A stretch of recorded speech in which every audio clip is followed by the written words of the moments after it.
지난 안식일은 제가 드린 요순에 같이 예배를 못 드리고 오늘 또 이렇게 만나게 돼서 반갑습니다. 제가 이렇게 설교단에 올라와 보니까 가당기가 있는데 이게 뭔지 아시죠? 이게 뭔지 아세요? 네, 지난 안식일에 이렇게 눈물바다가 됐다고 그러시더라고요. 설교하시면서. 그래서 은혜로운 안식일 보냈다고 하는 얘기를 듣고 우리 경상교회는 목사가 어떻게 참 잘 예배를 드리는구나 그런 생각을 좀 많이 했습니다. 그래서 제가 비워도 아무 걱정이 없을 것 같아요.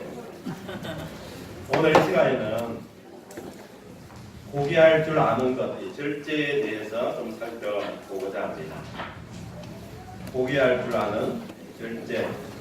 베드로서 5장 1장에 있는 말씀 보면은 그러므로 너희가 더욱 힘을 써서 너희 믿음에 덕을 쌓고 또 지식을 쌓고 그다음에 절제를 쌓고 절제가 세 번째로 나오고 있는데요. 그다음에 인내를 쌓고 경건을 쌓고 형제 우애를 쌓고 사랑을 가라라고 얘기를 하고 있습니다. 믿음 위에다가 하나하나 싸워야 할 그 덕목들인데 믿음이 있으면 다 우리가 되는 것 같지만 사실 그게 아니지 않습니까? 믿음으로 가지고는 우리가 다 할 수가 없는 부분들이 있습니다. 믿음을 더 빛나게 하는 것이 덕이라고 했어요. 또 덕이 있어도 그 믿음을 또 성장시키는 것은 지식이 있어야 됩니다. 우리가 하나님의 말씀을 알아야 돼요. 말씀을 읽고 깨달아 알아야 합니다. 그래야 우리 믿음이 자랍니다. 말씀 안 보고 자랄 수 있는 건 없어요. 학생들이 학교에서 시험을 치고 공부를 하는 이유는 힘이 들죠. 또 그때 야단도 맞고 하지만은 그렇게 공부를 통해서 지식을 더 이렇게 알아가는 과정인 것입니다. 그리고 지식을 알아 쌓고 난 다음에 그 다음에 절제가 필요합니다. 내가 해야 될 것 무엇이고 하지 말아야 될 것은 무엇이고 또 내가 어떻게 내 자신을 통제해야 될지 그런 것들을 우리가 더 배워가는 시간이 절제입니다. 과유불급이라는 말이 있어요. 과유불급. 지나친 것은 차라리 못하는 것만 못하다라는 얘기입니다. 우리 이 세상을 살아가면서 내가 너무 지나쳐서 손해보는 그런 경우들 아마 다 있을 거라 믿어요. 이제 저도 이렇게 나이가 지나다 보니까 예전처럼 그렇게 소화 기능이 좋은 것 같지는 않은 것 같아요. 이렇게 며칠 전에도 거의 사무엘 양육반하고 우리 집안 교단들하고 같이 식사를 이렇게 맛있게 먹었습니다. 많이 먹었을까요? 적게 먹었을까요? 식당 가서 이렇게 맛있다고 돈 좀 뽑는다고 많이 먹었어요. 먹고 나가면 기분이 어떨까요? 먹을 때는 좋은데 먹고 나면은 힘들어요. 몸이 힘들고 불편한 걸 느낍니다. 그래서 옛날에는 이렇게 많이 먹어야 참 좋았는데 이제는 그것도 아니다라는 것을 깨닫게 됩니다. 너무 지나친 것은 우리에게 문제가 된다는 것입니다. 밥을 우리가 꼭 먹어야 하는 것들입니다. 식사는 이렇게 먹어야 되는데 잘 차려진 이 상을 보면서 여러분 군침을 가실 수도 있는데요. 이게 우리에게 보약이 될까 복이 될까 하는 겁니다. 참 맛있는 밥이고 정말 이렇게 다양한 반찬이 있는 밥상인데 이런 것들을 우리가 잘 먹으면 우리에게 보약이 되고 잘못 먹으면 독이 됩니다. 늘 한 얘기지만은 요즘 이 세상에는 우리가 잘 못 먹어서 생기는 병보다 잘 먹어서 생기는 병이 훨씬 많다는 것입니다. 너무 우리가 잘 먹어서 많은 병들이 생겨나고 있더라는 것입니다. 그래서 또 이 목표가 뭐냐면은 또 잘 먹었으니까 또 살을 빼야 하는 것이 또 목표가 됩니다. 참 그래서 우리가 그렇지 안아야 할 그런 또 다른 삶의 목적이 우리에게서 만들어지고 있더라는 것입니다. 그래서 우리가 모든 것에 있어서 절제가 필요합니다. 이거는 먹는 것만의 문제는 아니에요. 우리의 생각, 우리가 또 몸을 다루는 것, 우리의 믿음도 절제가 필요합니다. 이런 모든 것들이 우리에게 필요한 사실들을 잘 얘기해 주고 있습니다. 이 다윗이 목자로 있을 때는 하나님을 노래하는 노래를 참 많이 지었잖아요. 시편에 있는 그 노래 많은 것들이 다윗이 이렇게 목자로 있을 때 노래하는 거예요. 수금을 타고 뭐 하프를 이렇게 연주하면서 그가 이렇게 노래를 부르는 거예요. 하나님의 찬양. 그렇게 그랬을 때 그가 지은 시편의 내용들이 참 많이 있습니다. 근데 그 왕이 되고 또 지위가 올라가고 하면서 그 마음속에 어떤 마음이 드냐면은 교만한 마음이 들게 된 겁니다. 자기가 왕이 되고 좀 모든 걸 다 가지고 힘이 있어요. 그러다 보니까 교만한 마음이 생겨서 그때 이제 그 하나님께 이 범죄의 길을 걸어가기도 합니다. 그런 다음에 자기가 깨닫게 된 것이 이게 아니구나. 정말 자기가 더 이렇게 높은 지위에 있고 그리고 자기가 모든 걸 다 가졌을 때 그때 더 조심해야 되겠구나라고 다윗이 생각하면서 지은 이 내용들이 시편 39편입니다.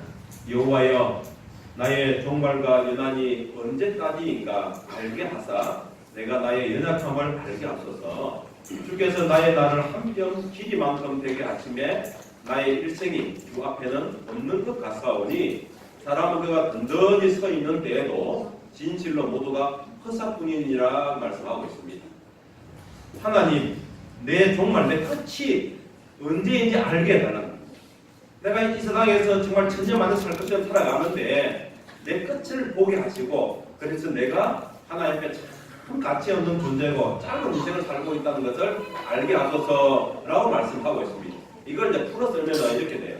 이걸 풀어 쓰면 주여 내가 인생을 살아가면서 가끔 내가 끝을 잊어버리고 살아갈 때가 있습니다.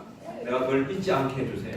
정말 내 인생이 하나님 보실 때는 이렇게 손바닥보다도 못한 그런 존재인데 그걸 내가 다 알게 하시고 정말 나는 참 별 볼 일 없는 정말 연약한 자라는 사실들을 자꾸 잊어버리는데 그걸 잊지 않게 해달라고 그렇게 기도하고 있는 다윗의 모습이 여기에 기록되어 있습니다. 다윗이 높은 자리에 올라가고 난 다음에 그냥 진실을 깨달은 게 뭐냐면은 낮은 자의 삶으로 내려가야 된다. 라는 걸 그가 뒤늦게 깨닫게 됩니다. 여러분 우리가 살아가면서 이 절제를 그렇게 많이 가지고 살아가야 되는데 많이 가진 사람과 적게 가진 사람이 있다 그러면은 어떤 사람이 절제적인 삶을 살기가 쉬울까 하는 것입니다. 참 재능이 많은 사람이 있고 재능이 정말 적은 사람이 있는데 어떤 사람이 더 절제적인 삶을 잘 살 수 있을까? 물질이 많은 사람이 있고 적은 사람이 있는데 어떤 사람이 더 절제를 잘할 수 있을까요? 여러분 어떻게 생각하세요? 많을 때일까요? 적을 때일까요?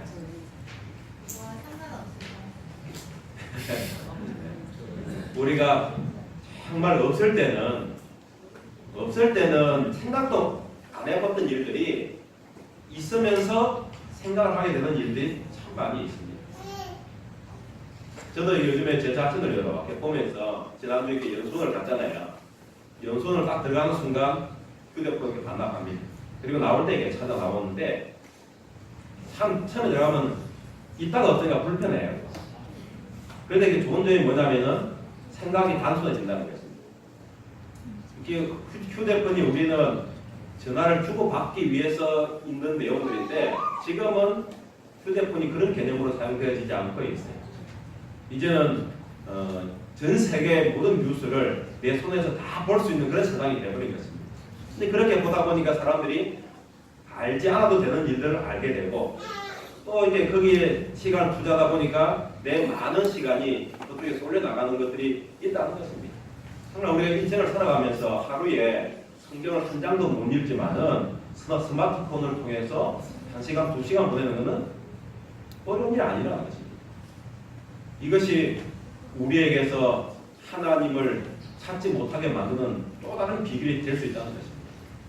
그래서 우리가 없을 때는 그런 걱정할 필요가 없어요. 있으면서 거기에 대해서 우리가 잘 해야 되는 이 절대적인 삶을 잘 해야 되는 그런 일들이 생겨난다는 것입니다. 참 재능이 없을 때는 내가 그런 유혹도 안 받는데 재능이 많다 보니까 그런 유혹이 오기도 합니다. 이스라엘 12지파 중에서 참 재능이 많은 지파가 있어요. 하나님의 성전 모세를 통해서 성전을 지을 때에 그때 그 성전의 아름다운 조각을 참 잘했던 사람이 있습니다. 두 지파의 사람이 나와요. 그 중에 한 사람이 이 지파 사람인데 혹시 어느 지파인지 아십니까? 이스라엘 지파 중에서 참 재능이 많았던 지파가 있어요. 그 지파는 이 단 지파입니다. 단 지파의 이 올리압이라는 사람이 성전을 지을 때 아주 이렇게 조각을 잘 하고 참 이렇게 재능이 많은 그런 사람이었어요. 하나님의 성전을 아름답게 만들었습니다. 근데 그 단 지파의 후손들이 그런 손재주가 참 좋습니다. 그러다 보니까 그들이 살고 있는 지역이 이스라엘 저 끝쪽이 갈릴리 있는 그쪽인데 그 갈릴리 너머는 이방 땅입니다. 갈릴리 쪽은 이스라엘 땅이고 너머는 이방 땅이에요. 그러니까 자연적으로 그들이 만나는 사람들은 이 땅의 사람만 유대인들은 아니고 이방 나라 사람들을 만나게 되는 거예요. 그 이방 나라 사람들은 뭘 요청을 하게 되냐면은 우상을 많이 만들어 주기를 요청했던 것입니다. 그래서 단 지파 사람들이 손재주가 좋다 보니까 그 이방 나라 사람들을 위해서 우상을 만들어 주고 그렇게 하다 보니까 그들과 가까워지고 그러다 보니까 나중에는 그들도 우상 숭배에 빠져갑니다. 그렇게 해서 요한계시록 7장에 보면은 그 12지파의 이름이 나올 때에 단 지파 이름이 없어요. 이 단 지파는 우상 숭배로 나아갔던 그들로 빠져버립니다. 그리고 야곱이 자기가 죽음을 맞이할 때에 단 지파를 축복을 하면서 축복이 아닌 저주를 하고 있습니다. 이 뱀같이 물고 이 정갈같이 쏜다 해가지고 이 단 지파에 대한 저주를 얘기하고 있어요. 정말 그들이 참 재능이 많은 지파였는데 그 재능으로 하나님을 위해 사용하지 아니하고 우상을 위해 사용하다 보니까 하나님으로부터 잊어져 버린 사람이 되고 있더라는 것입니다. 우리는 정말 내 자신을 잘 다룰 줄 알아야 됩니다. 이 절제라는 것은 이게 셀프 컨트롤이라고 해가지고 자기를 다스릴 줄 아는, 자기를 통제할 수 있는 능력이라고 말씀하고 있어요. 이것은 단지 능력 문제가 아닙니다. 내 삶에 있어서 모든 것들을 내가 절제를 하고 할 줄 아는 사람이 되어야 한다는 것입니다. 그것이 우리에게 주고 있는 하나님의 음성인 것입니다. 여러분들의 삶은 이 절제적인 삶을 잘 살고 있는 것 같습니까? 이렇게 물어보면 아마 자신 있게 대답할 수 있는 분들은 없을 것 같아요. 제 자신을 돌아봐도 그래. 그럼 우리가 뭘 절제를 해야 될 것이냐라는 생각을 해보고 그럼 무엇을 절제할 것이냐? 우리의 첫 번째는 우리의 생각입니다. 우리의 생각을 통해서 내 행동이 나와요. 내 행동이 내 성격을 만들고 내 품성을 만들고 또 그것이 내 영원한 생명을 결정하는 것입니다. 내 영원한 운명은 결국 내 생각으로부터 통제가 되는 거거든요. 내가 어떻게 생각하느냐에 따라 가지고 내가 좋은 것을 생각을 하게 되면은 내 삶이 선한 삶으로 나가게 될 것이고 안 좋은 쪽으로 생각을 하게 되면은 안 좋은 쪽으로 갈 수밖에 없는 것이 우리의 삶인 것입니다. 여러분들이 어떤 생각을 많이 하고 살아가냐는 것입니다. 여러분들이 이렇게 이제 혹시 뭐 혼자 있을 때나 잠자려고 이렇게 누웠을 때에 어떤 생각들이 많이 기억이 나세요? 오늘 살아오면서 너무 좋았다. 참 재밌었다. 행복했다. 그런 생각을 많이 하십니까? 아니면 저 사람 나한테 오늘 왜 그렇게 했을까? 하면서 나를 힘들게 한 사람을 많이 생각을 하십니까? 우리 어느 쪽으로 해야 될까요? 당연히 우리는 좋은 쪽으로 우리 기능을 많이 하려고 해요. 사실 우리 인생을 살아가면서 항상 좋은 일만 있겠습니까? 안 좋은 일도 있고 힘든 일도 많이 있어요. 그런데 우리가 좋은 쪽을 생각하다 보면은 그 좋은 것이 그러한 나쁜 것들까지도 다 사라지게 만들 수 있는 그런 힘이 있다는 것입니다. 우리가 어느 쪽을 선택하냐에 따라 가지고 우리의 방향이 그렇게 갈 수가 있다는 사실들을 설명해 주고 있습니다. 우리 마음속에는 우리가 가꾸는 대로 우리의 마음이 그렇게 갑니다. 우리가 하는 건 아닌데 성령이 우리 마음속에 들어오셔서 우리의 마음을 그렇게 다루어 주신다는 것입니다. 제가 전에 했던 그 교회에서 교회 앞에 이렇게 밭이 있어가지고 농사를 이렇게 좀 지었습니다. 그래서 이렇게 비닐로 씌워가지고 곡식을 심고 고래만 이렇게 풀을 뽑아줬는데 그렇게 크지 않으니까 시간 날 때마다 가서 이렇게 풀을 뽑았어요. 그래야 이게 호미를 긁어버리면 안 되니까 풀이 자라기 전에 그래가지고 조금만 크면은 긁어버리고 조금만 해가지고 풀이 이제 거의 안 나게 만들었는데 근데 참 재미있는 거는 이 여름 장마 지나고 이렇게 나고 나면은 분명히 내가 풀을 다 뽑았는데 또 풀이 가득 나와요. 근데 그 중에서 하나 무슨 풀이 잘 나오냐면은 그 새비름이라고 해서 새비름. 이 새비름은 꽃이 피기도 전에 내가 분명히 다 뽑았는데 어디서 나왔는지 그 새비름이 볼마다 딱 깔리는 거예요. 그 새비름도 요즘엔 야하더라고요. 그걸 방구가 야하는데 이상하다. 이 새비름이 꽃도 안 피는데 어떻게 이게 자랄까? 그리고 크기도 전에 다 뽑았는데 어디서 나왔을까? 그런 생각을 많이 해봤어요. 그 남아있는 그 뿌리가 그걸 자라게 하는 것 같아요. 우리 죄도 마찬가지입니다. 우리 죄를 내가 제거한다고 제했는데도 불구하고 제 뿌리까지는 우리가 제할 수가 없거든요. 그런데 그것이 계속 나오는 것입니다. 이런 것을 우리가 어떻게 제거할 수가 있을까? 우리가 할 수가 없어요. 성령의 도움으로 해야 하는 것입니다. 그래서 성령이 우리에게 역사하시면 우리의 생각을 또 우리의 모든 것을 다 깨닫게 하시고 지배하시겠다고 약속하시는 부분이 그런 내용들인 것입니다. 가룟 유다가 예수님을 팔려고 그가 이렇게 할 때 성경에 보면은 요한복음 13장에서는 예수를 팔려는 생각을 넣었다라고 얘기합니다. 마귀가 가룟 유다에게 예수를 팔려는 그 생각을 집어 넣었다는 것입니다. 가룟 유다가 한 게 아니고 누가 했다고요?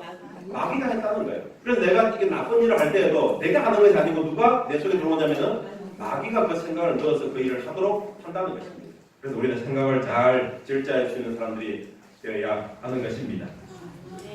여기 엘렌 화이트 쓴 주석책에 보면은 타고난 마음은 죄된 욕망과 거룩하지 못한 생각의 처소이다. 그 마음을 주께 복종시킬 때 그것은 반드시 성령으로 말미암아 모든 의로움에서 정결케 된다. 이 일은 사람이 허락지 않고는 이루어질 수가 없다.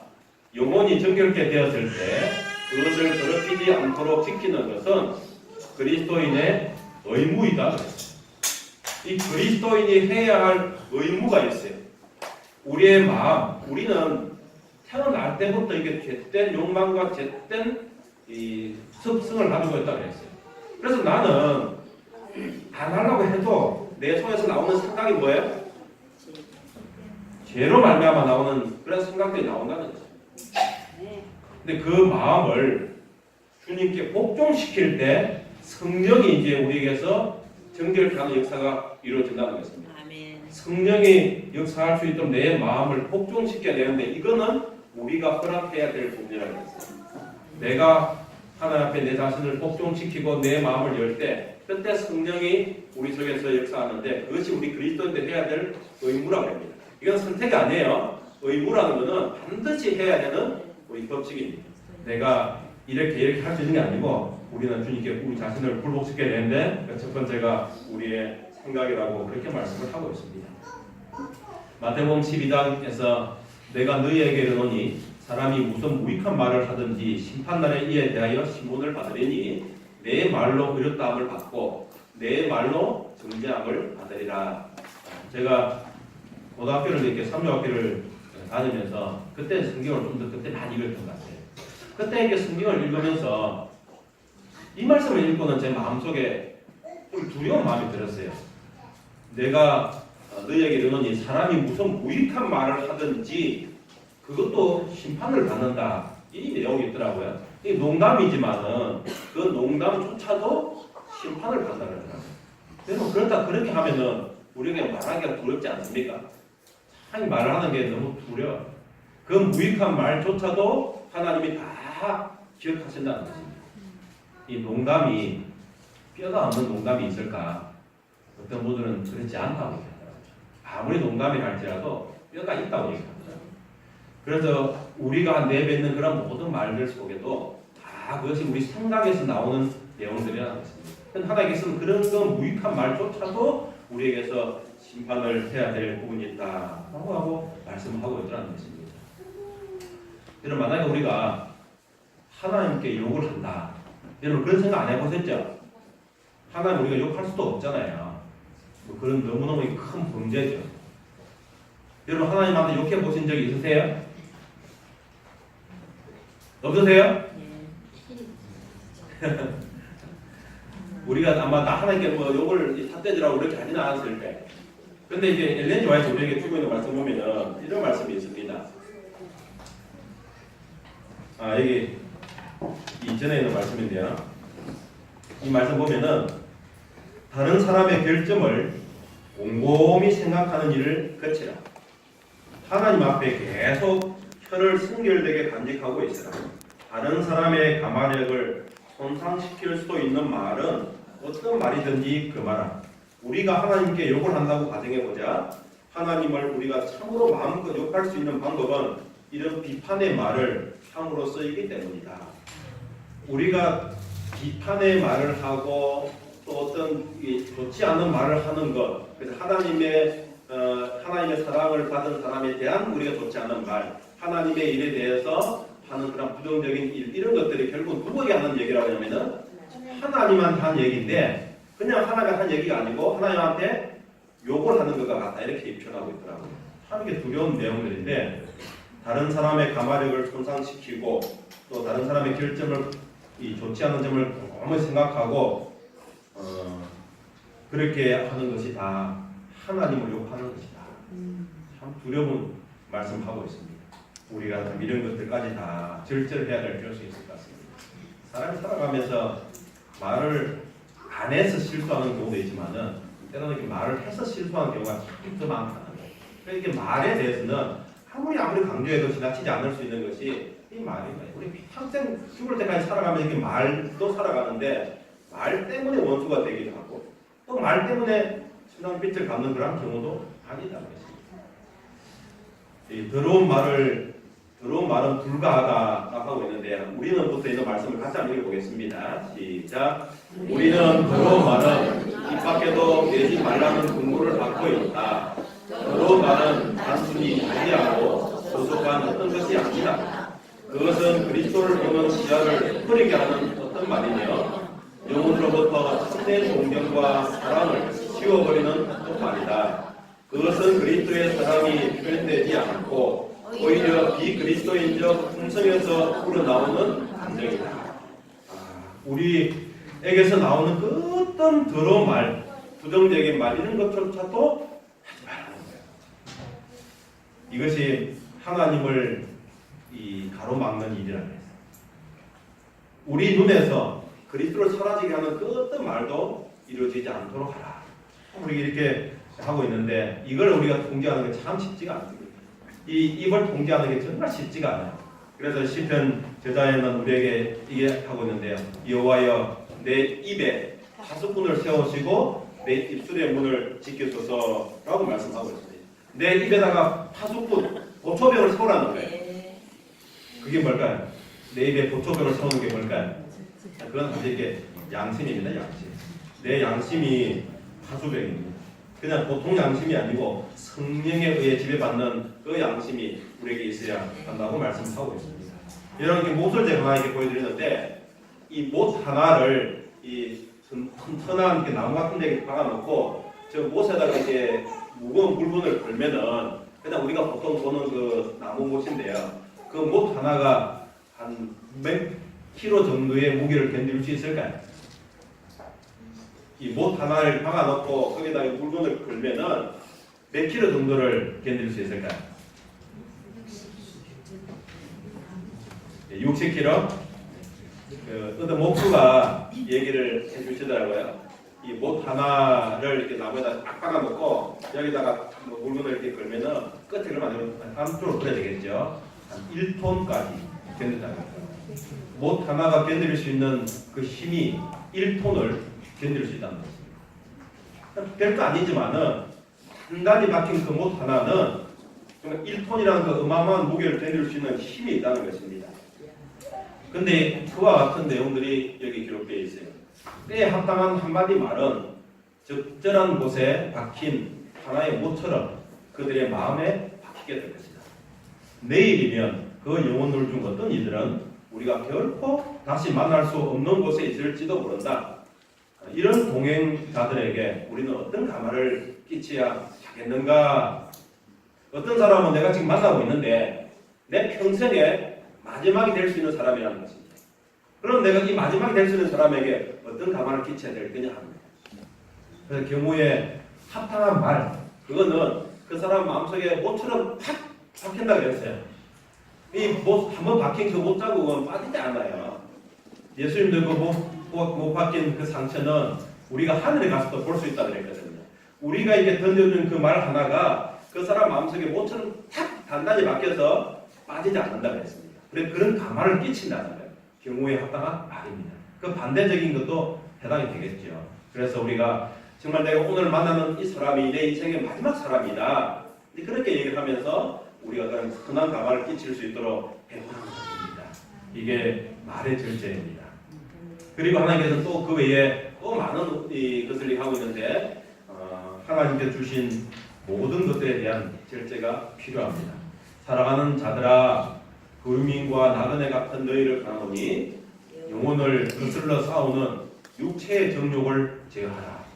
거름이 살고 있는 사람이나 나그네든지 누구에게나 다 얘기를 한다.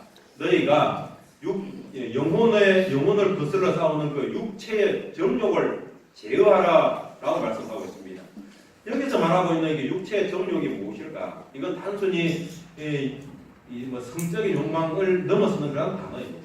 우리 육신으로서 바라는 많은 것들이 있다는 거예요. 그래서 이게 엘렌 G 화이트는 이것을 얘기하면서 이 저열한 욕정은 체내의 자리를 차지하고 그것을 통하여 일한다. 육체 또는 육체의 정욕들이란 말은 그 저열하고 타락한 성격을 포함한다라고 말씀을 하고 있습니다. 그냥 우리의 몸으로서 이루어지고 있는 모든 것들 다 포함된다는 거예요. 우리의 이 성적인 부분을 비롯해가지고 또 우리가 가지고 있는 이 비열한 생각들 그리고 하나님의 가마를 감도시키는 그런 모든 내용들 이 모든 것들을 다 우리가 어디에 박아야 되냐면은 십자가에 박아야 됩니다. 이 모든 것들 그 단단한 못처럼 십자가에 박아라고 얘기를 하고 있습니다. 육체 우리 몸은 하나님 보실 때에 아름다워요. 우리가 비록 이 죄 가운데 태어나지만은 우리의 몸은 하나님 보실 때에 아름다운 몸이라고 했습니다.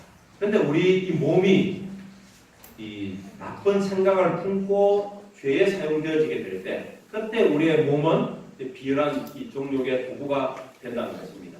똑같은 물이라도 그 물을 독사가 먹으면은 뭐가 나와요? 젖소가 먹으면은 뭐가 나올까요? 젖이나 우유가 나오는 거예요. 똑같은 물이지만은 누가 그걸 먹느냐에 따라 가지고 독이 될 수도 있고 또 우유가 될 수가 있는 것입니다. 우리의 몸은 하나님께 주신 축복의 도구입니다. 그런데 우리 속에 무엇이 들어가 있느냐에 따라 가지고 우리가 하나님의 도구가 될 수도 있고 사단의 도구가 될 수가 있다는 거예요. 그러니까 비열한 이 육체의 정욕들을 다 십자가에 못 박으라고 얘기를 하고 있습니다. 그것이 우리가 해야 될 하나님의 귀중한 사명임을 다시 한번 말씀하고 있습니다. 이 한 사람을 제가 소개하는데요. 이분은 어떤 분이냐면은 참 절제를 몸에 배이면서 살았던 사람입니다. 자기 며느리가 결혼을 했을 때에 그 며느리 가계부를 한 달에 한 두세 번씩 이 검사를 합니다. 그래서 뭐 콩나물 얼마치 사고 두부 얼마 사고 그런 것까지 다 조사를 하는 사람이 있습니다.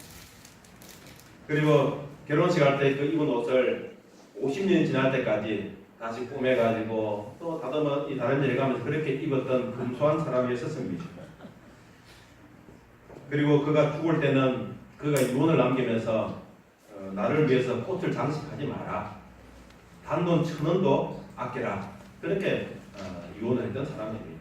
그리고 그는 세수한 물로 머리를 감고 머리 감은 물로 세탁하고 또 세탁한 물로 걸레 빨고 걸레 빤 물로 가라를 뿌려서 정말 검소하게 살았던 사람입니다. 이분이 누굴까요? 이분은 우리나라의 초대 대통령을 지냈던 이승만 대통령의 영부인이었던 이 프란체스카 여사입니다. 근데 이분은 미국인인데 이승만 대통령에 대해서는 뭐 이런저런 말들이 참 많아요. 근데 이 프란체스카 여사에 대해서는 함께 좋은 일화들이 참 많이 있습니다. 그는 참 영부인이었지만은 검소하고 그렇게 절제적인 삶을 살았습니다. 허투루 인생을 살지 않았음을 우리에게 참 말씀해 주고 있습니다. 그래서 우리도 정말 하나님께서 우리에게 주신 참 많은 것들이 있어요.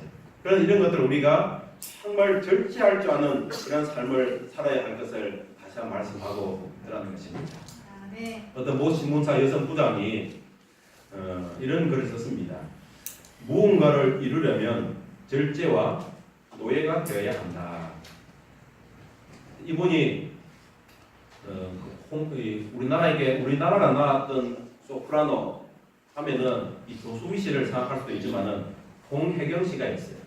이 홍혜경 씨는 나이가 이제 거의 60 좀 넘었을 건데 그분이 그 나이 될 때까지도 굉장히 목소리를 잘 관리하고 그리고 몇 년 전만 해도 역배우가 학생에 걸맞는 그런 배역을 할 정도로 아주 이렇게 젊음을 유지하고 있는 사람입니다.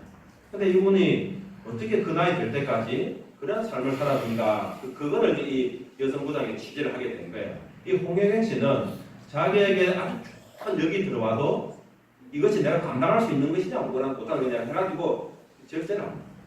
내가 정말 이걸 때로는 이게 고음이 나오거든요. 내가 정말 감당할 수 없는 그런 역이 나오면은 안 해요. 아무리 그게 유명한 역이라도 하질 않고 자기가 감당할 수 있는 것만 이게 감당한다. 그리고 또 자기의 삶을 라이프 스타일을 철저히 관리해가지고 그 나이 될 때까지 자기의 그 모습이나 또 이게 목소리를 잘 다듬어가지고 많은 사람들로부터 사랑받는 한 사람이 되었던 것입니다. 그걸 지자고 난 다음에 뭔가를 이루려면은 절제와 노예가 되어야 한다라고 이렇게 글을 쓴 것입니다. 그러면서 이 여성부장이 자기를 돌아보는 거예요. 나는 그렇게 살았는가 봤더니 자기는 그렇게 철저하게 살지 못했던 것을 반성하는 그 글을 썼더라는 것입니다.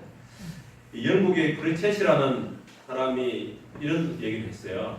조금만 깊이 파고들면 위대한 인물들은 한결같은 공통점이 있다. 그들은 쉬지 않고 공부하고 연구했다. 1분도 허투루 보내지 않았다. 그들에게는 우리처럼 평범한 사람을 낙담하게 만드는 근면함이 있었다. 아주 이게 좀 뛰어난 사람들, 좀 유명한 사람들을 다 나름대로 조사해봤어요. 해봤더니 그들에게 하나 있는 공통점이 뭐냐면은 그들은 시간을 함부로 쓰지 않더라는 것입니다. 그냥 어떤 사람에게는 귀한 시간이 평범하게 만들어지는 시간이긴 한데 어떤 사람에게는 그 시간이 정말 귀하게 쓰여지는 일을 하고 있더라는 것입니다. 똑같은 시간이 주어졌는데 어떤 사람은 그런 시간을 통해서 그냥 평범하게 사는 사람이 있고 그런 사람들은 그 시간을 정말 근면하게 살아서 자기의 일을 이루어가는 사람들이 있더라는 것입니다. 그래서 우리가 그런 사람들을 무조건 나쁘게만 볼 게 아니에요. 성공한다 하는 이 세상으로 방법을 때 성공했다는 사람들은 무조건 나쁘게만 볼 게 아니라 그들은 그만큼 노력을 했기 때문에 그렇게 됐다는 것입니다. 그러면 우리는 어떻게 할 것이냐? 우리는 그걸 통해서 우리도 배워야 할 것이 있다는 것입니다. 우리 그리스도인들이 세상의 사람들을 통해서도 배워야 할 것은 분명히 있다는 것입니다. 사도 바울이 이런 것들을 얘기하면서 우리에게 주고 있는 내용들이 있습니다. 그 엘렌 G. 화이트의 초기 문제에 보면은 그가 이 계시를 받으면서 하늘 가는 이 백성들의 삶을 보게 되는 겁니다. 이렇게 많은 재림 교인들이 이렇게 살다가 하늘 가는 여정을 갑니다. 가방을 싸가지고 하늘 가는 길을 이렇게 가는데 처음에는 길이 넓어가지고 마차에다가 짐을 가다 싣고 가다가 길이 좁아져요. 길이 좁아지니까 마차가 갈 수 없으니까 다 버리고 꼭 필요한 짐만 이렇게 지고 갑니다. 근데 가다 보니 길이 더 좁아져요. 또 좁아지니까 이제는 그 가방을 몇 개 끌고 가지 못하니까 다 버리고 자기 하나만 가져갈 수 있는 가는 데인데 그러니까 하다 보니까 이제는 이제 바위길이 나옵니다. 아주 험한 게 나와가지고 혼자도 걸어갈 수 없는 기어가야 할 그런 길이 오는데 그것도 그때는 가방이 오고 다 버리고 정말 네 발로 기어가는 그런 길이 나오더라는 것입니다. 그러게 가지고 힘들게 걸어갔더니 앞에 갔더니 길이 다 끊어져 버려요. 더 이상 길이 없고 낭떠러지가 나오더라는 것입니다. 그럼 저 멀리에 하늘 예루살렘이 보이는데 갈 수 있는 방법이 없을 때 그때 하늘에서 이 동화줄이 내려와서 그 동화줄을 이렇게 붙들고 넘어가는 그 계시를 보게 된 것입니다. 그러면서 이 엘렌 G. 화이트가 썼네. 우리가 하늘 가는 백성들이 갈 수 있는 처음에는 많이 가져가지만은 결국은 우리가 가져갈 수 있는 건 아무것도 없다는 것입니다. 하늘에서 내려온 그 믿음의 동화줄을 내가 믿고 붙잡을 때 그것이 우리를 저편으로 안내해 주더라는 것입니다. 우리가 정말 그 목표를 가지고 살아가야 됩니다. 내가 왜 절제를 해야 됩니까? 오늘 절제를 우리가 내 육신의 절제, 생각의 절제, 말의 절제를 얘기하고 있는데 왜 우리가 그렇게 해야 돼요? 절제를 하는 이유가 무엇입니까? 우리의 목적이 뭐예요? 우리는 이 세상에서 살지만 이 세상의 삶이 아니고 하늘을 향해 가고 있는 백성들입니다. 하나님이 우리를 인도하시는 그 하늘을 가고 있는 백성들이기 때문에 그 목적을 잊어버린다면 우리 이 세상의 머리가 아무 쓸모가 없게 되는 것입니다. 하늘을 위해서 때로는 우리가 포기할 건 포기하고 그럴 수 있는 그런 사람들이 되어야 할 것을 말씀을 하고 있습니다. 아멘. 사도 바울이 이 고린도전서를 기록했습니다. 운동장에서 다른 일을 하는 자들이 다 달릴지라도 오직 상을 받는 사람은 한 사람인 줄을 너희가 알지 못하느냐. 너희도 상을 받도록 이와 같이 다름질하라. 이기기를 다투는 자마다 모든 일에 절제하나니 그들은 썩을 승리자의 반을 얻고자 하되 우리는 썩지 아니할 것을 얻고자 하노라. 사도 바울이 고린도에 있는 성도들에게 편지했습니다. 그리고 고린도는 어느 나라에 속해 있는 이 지명입니까? 고린도가 어느 나라에 있어요? 고린도. 이 고린도는 이렇게 그리스입니다. 그리스. 이 그리스 옛날에 이렇게 헬라죠. 그리스에 속해 있는 땅인데 이 그리스에서 나온 운동 종목이 있습니다. 그리스에서 나왔던 운동 종목. 오늘도 올림픽 할 때 마지막에 이루어지는 운동 종목이 있어요. 마라톤이죠. 페르시아, 헬라하고 페르시아하고의 싸움에서 이 상대가 안 되는 적은 숫자를 이끌고 그 많은 막대한 페르시아군과 싸웁니다. 그때 그리스가 승리를 하고 그 승전보를 전하기 위해서 한 병사가 42.15km를 뛰어가가지고 우리가 이겼다 하고는 그건 그거예요. 그 이후로 그 승전보를 알리기 위해서 이 마라톤이 이렇게 만들어진 것입니다. 42.15km를 달려가는 그런 일이 벌어진 거예요. 이 사도 바울이 이 편지를 기록할 때 이 그리스도의 삶이 어떻게 되어야 할 것이냐를 얘기하기 위해서 그들이 많이 하는 그 마라톤에 비유해가지고 이 내용을 썼던 것입니다. 그 당시에는 이 마라톤을 하는 사람들이 돈 없고 이런 사람들이 아니고 귀족들이 많이 했다는 거죠. 귀족들이. 그리고 그 당시에는 이것이 왕도 지켜보고 아주 고위 사람들이 다 지켜보는 아주 중요한 경기이기 때문에 이 경기에서 승리를 거둔 사람은 이 월계관을 쓰고 동료나무를 받는 그 자체는 값어치가 없어요. 그런데 그 사람에게 주어지는 영광이 있습니다. 거기서 승리를 거둔 사람에게는 그 가문의 영광이 돼요. 그 사람만이 아니고 그 가문이 아주 영광스럽게 됩니다. 그리고 그가 살고 있는 마을에게까지 영광이 되버리는 것입니다. 그러니까 그 한 사람을 통해서 그 가족과 그 마을 전체가 영광스러운 일이 벌어지기 때문에 그 1등을 하기 위해서 피나는 노력을 합니다. 근데 그 당시에 많은 사람들이 달리다가 혈관이 터져가지고 피로 흘리고 죽어가는 사람들이 참 많이 있었다고 했어요. 그럼에도 불구하고 달리기를 멈추지 않겠다고 했습니다. 왜냐하면 그 승리를 거둔 사람에게는 영광스러운 일이 주어지기 때문에 그 영광스러운 상을 받기 위해서 달렸다고 말하고 있습니다. 그걸 비유하면서 하물며 우리는 어떻게 해야 될 것이냐, 우리 그리스도인들은 어떻게 해야 될 것이냐, 그들도 그 달리기 하기 위해서 자기를 철저하게 훈련시키고 단련하고 절제하는 그들인데 우리는 어떻게 해야 할 것이냐. 그리스도인의 싸움에 대한 상징으로서 이 경기를 언급한 바울은 경기에 임한 경주자들의 성공에 필요한 준비, 곧 예비훈련, 절식, 절제의 필요성을 강조하였다. 그렇다면 그들의 영원한 이익이 걸려있는 그리스도인들의 식욕과 정욕을 이성과 하나님의 지배 아래 두는 것은 얼마나 더 중요한 일인가. 영원한 생명을 위해서 내가 먹는 것, 또 생각하는 것, 모든 걸 하나님 앞에 둔다는 것입니다. 우리 재림 성도들이 먹지 않는 것들이 많아요.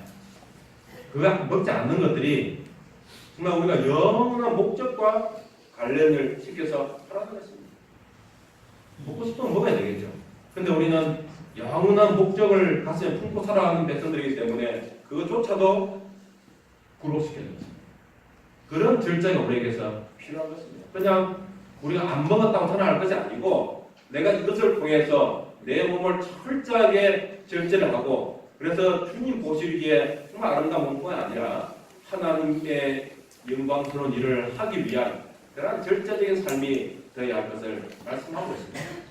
이 고린도 성도들에게 사도 바울이 편지를 쓸 때는 고린도에서는 어떤 문제가 이게 부딪히자면은 우상에게 재물을 바치고 나와서 파는 거예요. 시가에서 파는 물건들이 다 자기들이 섬기는 신들에게 재물을 바쳤다 가져나와서 파는 거예요. 그러니까 이걸 먹어야 될 것이냐 말아야 될 것이냐. 그것 때문에 그 안에서 싸움이 벌어진 겁니다. 그 시장에서 우리가 물을 사왔는데 이게 또 사람이 자기 신한테 바친 물건인데 이걸 먹을 거냐 말 거냐 어떻게 할까요?